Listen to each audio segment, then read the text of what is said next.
Hi, my name is Kevin Cubitt. I'm going to go over a pretty basic AC motor starter circuit.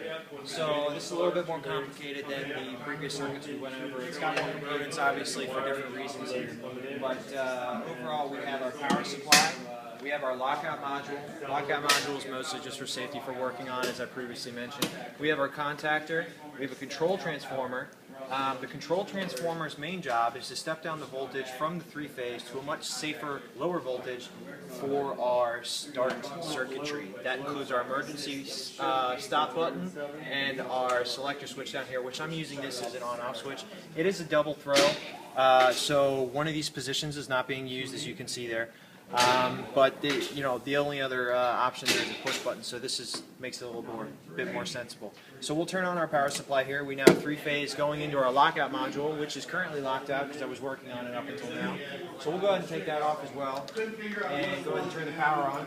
So now we have our lockout module turned on. We now have power going into our contactor.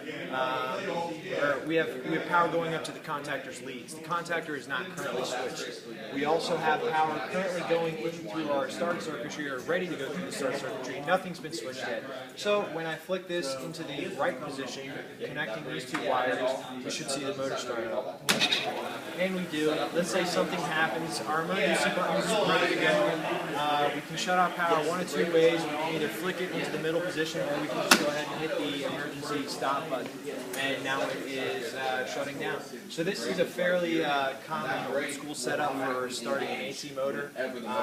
We have a very safe start button system here with using our control transformer in order to drop the voltage from the very dangerous three-phase power down. And that's about it.